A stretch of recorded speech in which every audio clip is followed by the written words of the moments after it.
few months ago, my daughter Caroline curled up next to me on the couch after a day of school that had left her tired and frustrated.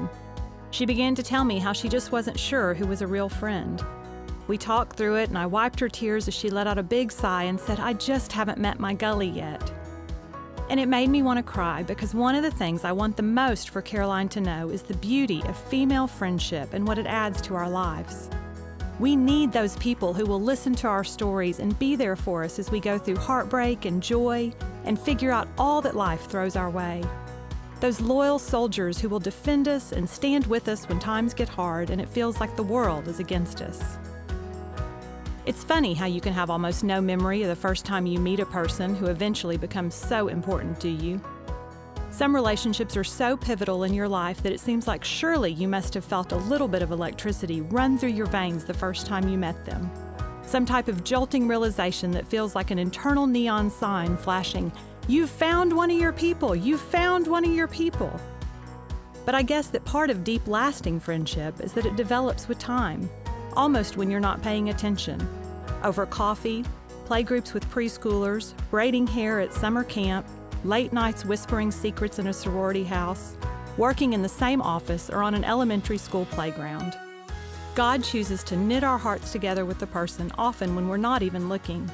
And then a day comes when our heart is broken and we realize they're the first person we want to call, and you realize, oh, she is one of my people. The years pass and you wonder how many phone calls there have been when one of you sat and listened while the other poured out every possible emotion until there was no possibility that there were any feelings left anywhere else in the world. The answer? Too many to count. But here's the thing. It seems that over the last couple of decades, we've had a tendency to substitute the joy of real friendship with cheap imitations. We settle for community on Facebook and Twitter and through a series of text messages that allow us to communicate with someone without the commitment. We swim in the shallow pool of relationships because we all know that getting deep can equate to being vulnerable. And more often than not, that's a risk we're not willing to take. It can be so much easier to just text a few happy face emojis. Years ago, women had a better grasp of real friendship. Both my grandmothers had a close circle of girlfriends that they called first thing every morning and played bridge with over coffee as they shared secrets and recipes and how to get ring around the collar out of their husband's dress shirts. They rocked babies and yelled at each other's kids and diagnosed illnesses. But then society changed and women began to work outside the home and volunteer at their kids' schools and have lives that went beyond their neighborhood, and the simple joy of day-to-day friendship began to fade because everyone is just so busy. So instead, we like each other's beautifully filtered photos on Instagram and delude ourselves into believing we have a community. But here's my question. Do you really? Do you have those people that will show up on your doorstep with food and Kleenex when the hard times come? Is there someone in your life that can look into your eyes and ask if you're okay when they already know you're not? Because those people are the ones that make life worth living. They are the ones who will hold our hands as we confess that our heart is breaking, our marriage is struggling, and the oldest kid is failing math. They cry with us when we lose a parent, hear a bad diagnosis, or have a day when we can't get out of bed.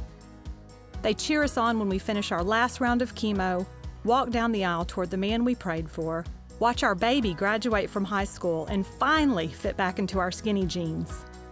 They are the ones who make friends seem like it's not a strong enough word to describe what is really the beat of our heart.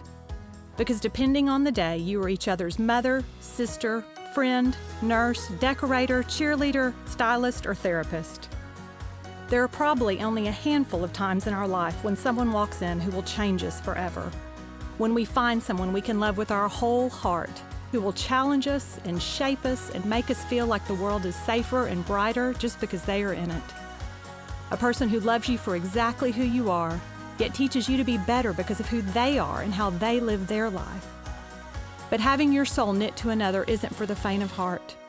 It means you bear your own hurts along with those of your friend. You cry when they cry, and you laugh when they laugh, and you come up with plots to kill someone who causes them any pain. You love harder, you laugh louder, you live richer, and you become more together than you could ever be by yourself.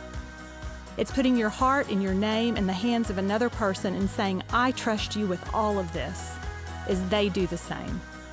And to borrow a quote from Stephen Schwartz, we will know that whatever way our stories end, they will have rewritten ours by being our friend.